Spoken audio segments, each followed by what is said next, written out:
Hey everybody, it's Mike. Just got another message for today. I just got back from church. It's a little later than it normally is because my son was supposed to have a baseball game this morning, but wound up getting canceled. So I kind of rolled over this morning, slept in a little bit, and had to go to the later mass, which I actually don't normally like doing because it's just so crowded in there during the 9:45 and the 11:30 sessions. I like going to the 8 o'clock mass just because it's not quite as many people in there.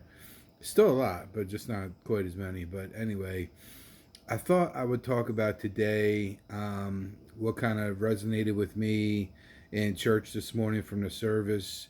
And there was one line that stuck out of what the pastor said this morning was um, if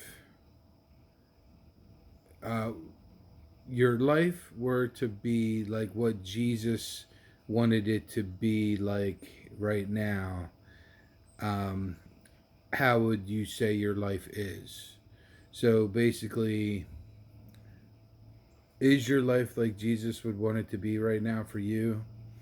And it kind of made you think a little bit like, it's almost like saying another word of saying, am I doing enough?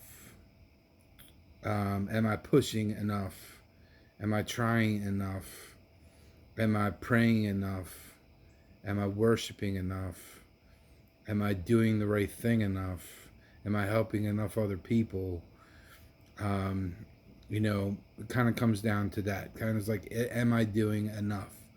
Um, and then they continue to talk about how when you follow Jesus and you follow God, how He pushes you to another level and pushes you to another level, and just constantly keeps nudging you along. Like try this, do this, try this, and it's all in an effort to continue to grow, mold, and shape you into the perfect person that God wants you to be. And when you communicate with God and you walk with God and you walk with Jesus, that's what happens. He molds you into a person that you need to be or that you could be. It's almost like what was the slogan? I always come back and say, um, be the best you can be in the army or something like that. I think that was their slogan for a little while, at least when I was younger, growing up. Be all that you can be, or be the best you can be, or be all that you can be. Join the army or something like that.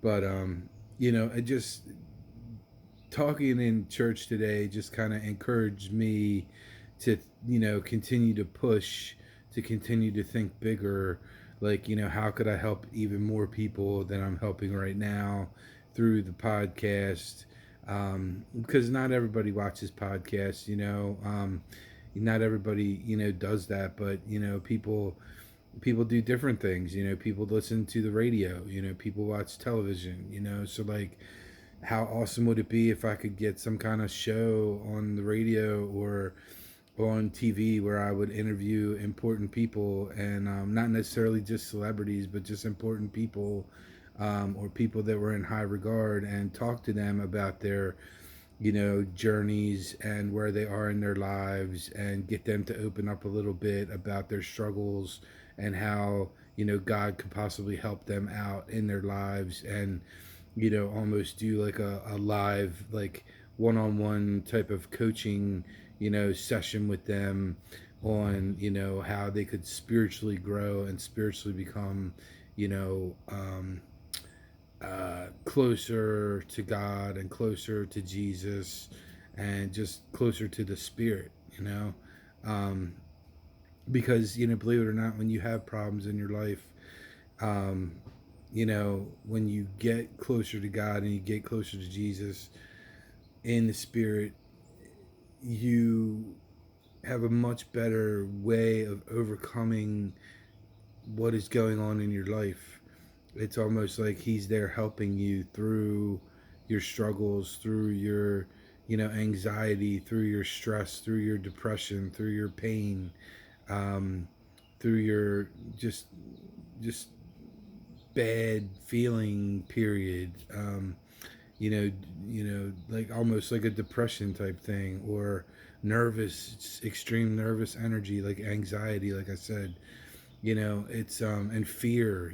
People have a lot of fear about stuff, and fear about the future, because they're so stuck in the past, and they're always worried about the past and the mistakes they've made, and instead of burying that and putting a lid on that and looking at it like, what can I learn from the experiences I went through, and then try to go forward and move forward and grow and learn and become bigger and become wiser and become stronger as a person. um, that's really what's important in your life. Is That's kind of like the secret to life, is to always be growing. And I used to say it too when I was back when I was in um, the stages of being a money hungry guy, where I idolized money, and I wasn't about God at all. I was just all about making money and being number one and being the best. I would always say always be growing too, but it was a different way. It was always be growing in business, always be growing in success, always be growing to make more money, always be growing to be more what I would say successful was. But the difference is today versus where I was and where I am now. I have grown, and I have become a wiser person, and I have become a person that understands that to grow is to become wise. It's not to become rich. It's not to become famous. It's not to become number one in your industry and all that, and all the accolades and stuff that come with that. It's not what it's about. Those are distractions. What's important is becoming a successful person, is one who is a wise person. It's one who understands that what's really important is becoming a spiritually strong person, connected with God on a daily basis, person. That is what a wise, successful person looks like. Being able to grow up and grow into a life beyond the life that almost everyone else lives on this earth, in the flesh and in the world. You can live in a different kind of world. You can live in a spiritual kind of world, where you don't have problems, you don't have stress, you don't have depression, you don't have anxiety, you don't have worry, you don't have fear, you don't have anything. Because when you have God, fear creates so many emotions that we have, and especially negative emotions that we have are all derived from fear. And when you don't have fear, a lot of those emotions just go away, because that's the main problem, is the fear that you have. And you know with when you have God, he flat out tells you in the Bible that you have nothing to fear. It flat out says that no weapon formed against you will ever prosper. So, and that means everything. So, no matter what type of weapon it could be, weapon to attack your business, a weapon to attack your money, a weapon to attack your family, a weapon to attack your relationships with other people. Any kind of weapon formed against you will not prosper. It just won't. He won't let it. He's always there. He's always protecting you.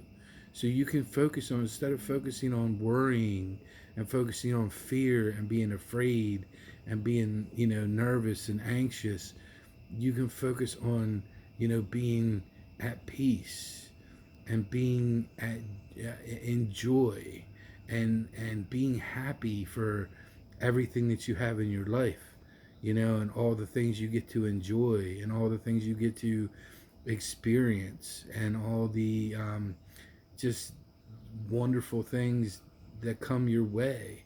You know, it's just it's a different way of living. And in the book I read, that was called Practicing the Way, I think it said about 4% of the people on the planet live their lives like that. And that includes like monks, like people who dedicate their whole life to the spirituality and study of following Jesus and following the way. But you don't have to be a monk to do it. You can be a regular person and you can learn to live your life like Christ and live your life like Jesus would and follow him.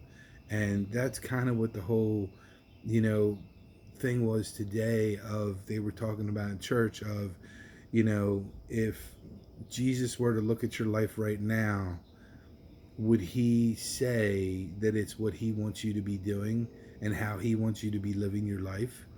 And I would think when I looked around, it's like when he asked the question, I was looking around the church and I'm looking at everybody, and like 90% of them are sitting there shaking their head like, no, it's not how he wants my life to be, because they all got stuff to work on. But I'm like sitting there silently going, yeah, yeah, this is exactly how he wants me to be living my life. Being here, being around these people, being able to help people, being able to contribute, being able to answer the call, whatever the call may be, you know? Because you never know what the call is going to be. It could be anything. Last week it was giving up my shoes in church along with everybody else. And they collected 6,500 pairs of shoes to send to people in Kenya. It was amazing. It was amazing. This week they had a special drive and they're trying to raise $200,000 to send to Kenya to finish this park for 10th graders, this like retreat place where 10th graders are going to be able to go, because they have one for 6th graders but they needed one for 10th graders, and it's impacted so many people over there, and they just need people to give some more money. And it was funny because I usually take in a couple bucks with me and drop it in the bin, and I left the other money in the car, so I went back to the car and came back and put some more money in the bucket because I was called to do that today. That's what I was supposed to do today. And God loves a cheerful giver. See, it's not about how much money you give. It's the fact and the act of giving. And it's not always about just giving money. It's sometimes about giving your time, giving your experience, giving your just your joy, giving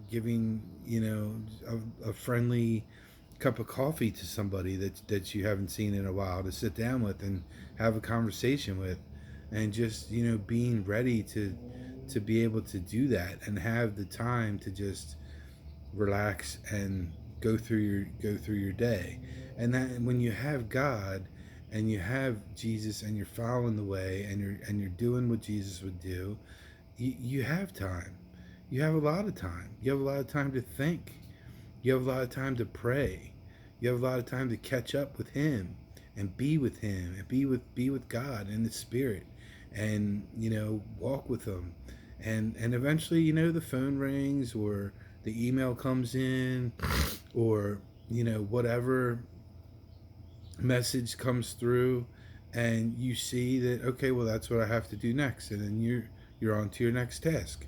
you know but you always got to be paying attention, because you never know when something else is going to present itself.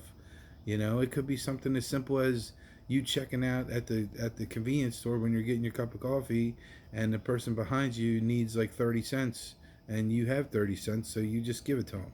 You know what I mean? Like, just pay it forward. Just, that movie was like one of the best movies I've ever seen. Pay it forward. You know, and if you take that concept of the pay it forward and you really apply it to, um, you know, life as we know it, that's just like it is when you're walking with Jesus. It's paying it forward. That's what you're doing. You're taking you're taking something that you have, and you're paying it forward to somebody else. And you're not telling them they need to pay it forward. That's up to them to figure that out. You don't need to be in their face and telling them about Jesus and God and everything else. I mean, it's nice if you can work it into the conversation and you can bring it up to their attention, and point something out to them, but you don't always have to.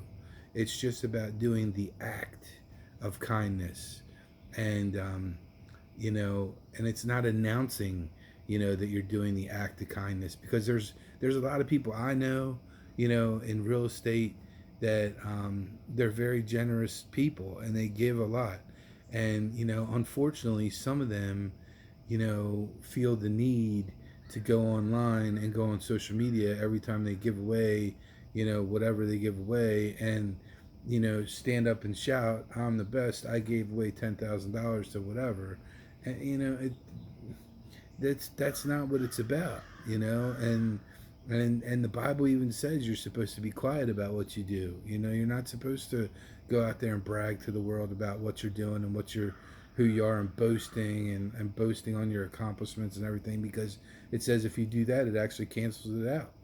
So then it's not even a good act. So it's just being a good person, man. It's really just being a good person, and just taking your life and just paying it forward, and just being good, and just following the 10 Commandments. Like, it's not that hard. It's not that hard. you know just read them. I'm not going to go over them here, because it would just add too much to the video, but read the 10 Commandments, live your life like that. Don't steal, don't kill, honor thy mother and thy father, like, love thy neighbor, do all that. It's not hard. It's like a blueprint. It's like he's saying, this is what I want you to do, and if you do that, then I will reward you. And what does that mean? Well, number one, at a minimum, to me, what it means is, whether or not I'm rewarded, because I'm not doing it for a reward. I'm doing it because he saved my life. That's why I'm doing it. Because without him, I wouldn't be here today. And I know it, like, to a moral certainty. And, you know, I know at a minimum that he's going to take care of me. And that's all I really care about, is that he takes care of me. Because that is where it alleviates all of my stress, and my main part of my stress, which was the financial piece, and worrying about money and have enough money to come in to pay the bills and everything like that. And you just don't worry. I just don't worry, because I know that I'm doing the right thing, and that I am living my life like Jesus would want me to live my life, and I'm helping everybody I possibly can. I'm trying to do more and more and more, um, every day. Sometimes I need to rest. Sometimes I do too much, and I wind up falling asleep in the afternoon and taking a 2 hour nap. Sometimes that happens. Um, but it doesn't always happen. There's a lot of times where I'm brainstorming about other activities and other things I can do to help more and more people. And that's really what it's all about, is helping as many people as you can help. Which is, again, why I do this podcast in the first place, is to help as many people as I can, to get in front of as many people as I can, to, hopefully have them share this with other people they know that may see it and say, wow, um, that's something good. There's some really good information in there. Maybe I should start living my life like Jesus too. You know, maybe I get some thumbs ups. Maybe I get some comments. Maybe I get some more likes. And maybe it starts spreading, and the message starts spreading about all the different messages that I put together, about, how you live a peaceful life, and you live almost in earth as you live in heaven on earth, and how to I mean, I do some funny stuff too sometimes, talking about P Diddy, whatever, but I mean, it's just, I've come up with so many different things from the spirit, these ideas and things that I talk about, and that I bring up on here and we discuss on here, they come from the Spirit. They come right from here. It's just ideas, just little ideas. And, I was just sitting in church. I saw that on the screen. I was like, you know what? This is going to be important. This is something I think I could talk about on the podcast. And talking about how, you know, people need to reevaluate their own lives and determine whether or not they're living the way that Jesus says that they should live. You know, it's as simple as that. And if more people would sit down and have an honest conversation with themselves and say, am I living the life that Jesus Christ would want me to live? Am I doing the things in my life that Jesus Christ would say he wants me to do? Am I helping the right people at the right times when they're placed in my life? Or am I just driving past them and letting them go? And ignoring them because I'm worried about me, I, and being selfish. And those are conversations that people need to have. And this is whether or not you go to church. Church is just a bonus. That's just like an extra kind of like little injection that you get once a week into your spirit. Kind of like peps you up a little bit. You know what I mean? But this whole thing about living like Jesus and being like Jesus and praying. This is like a daily thing. This is like a 7-day a week thing. It's not just a Sunday thing. It's not just a we show up and throw some money in the basket and did our part thing. Um, it's not that at all. It's not that at all.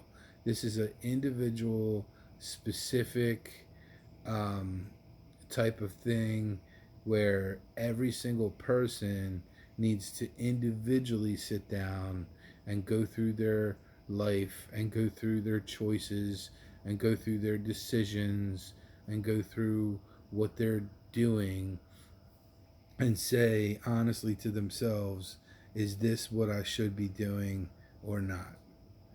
And that's really what it comes down to at the end of the day, because so many people out there just ignore God, they ignore Jesus, they just do whatever they want to do, they live their lives, they feel entitled, entitled, especially, the more money you get, the more fame you get, the more status you get. You feel like you're above everybody and you feel like you can do whatever you want to do and that everybody answers to you. And you really start to get into that ego and that big inflated ego and that big inflated pride. You're too proud, to be humble. And see, it's all about being humble. It's all about having a big, pure heart. Um, my wife and I were having a conversation at dinner yesterday. We were talking about the kids, our two kids, and the values and just the way they're raised, and the most important things that I look for in their personalities. And to me, the most important thing, regardless of anything else they do or say, or how smart they are, or how intelligent they are, or how athletic they are, or anything, is it all comes to your heart. God cares about one thing, and that is your heart pure? Is your heart pure? Or is it not? And I was not the best kid. I did a lot of bad stuff. And, I did drugs, I drank, I went to parties, I was kind of tested my parents a lot with my attitude and personality and stuff. But I never, until I sat down and really analyzed this, it's like I never really deliberately hurt anybody. I never deliberately, like, went after anybody to really hurt them, on my own accord. I never really did anything like that. Um, just like vindictive or anything like that. I just, you know, and it was amazing to me that I haven't had that, and I have had a pretty pure heart, and I think if you have one, you know, it's hard for you to be really mean and nasty to other people. If anything, other people were mean and nasty to me, and that's what made me frustrated and angry and hurt. Was when other people would use me for my kindness and use me for my niceness and my willingness and my openness to share ideas and things like that, and they would take my ideas and then they would go use my ideas and they would go make millions of dollars on my ideas, and they wouldn't even say thanks. They wouldn't even say thanks. you know they would just turn around and try to suck more and more and more ideas out of me, and it got frustrating to see that that's what was going on. But it wasn't until I sat back and really got God that I realized that you know they just don't know any better, and they're just doing the best they can do for them. And they're not my true friends. They're not my true friends. And it took me a while to sit down and go through the self evaluation process to realize that people like that are not your true friends. Even though they've been with you for years, man. They've been with you because they've been stealing your ideas. They've been with you because they're stealing your stuff, and they're trying to compete with you. That's why they're trying to keep you close, so they can learn from you and then steal from you. So, and was it disheartening to find some of this stuff out? Yeah, but going through this process of spiritual growth, and going through the different things that God has helped me work on. It's like it's like having your own therapist, like 24 hours a day, 7 days a week. Only it doesn't cost you anything at all.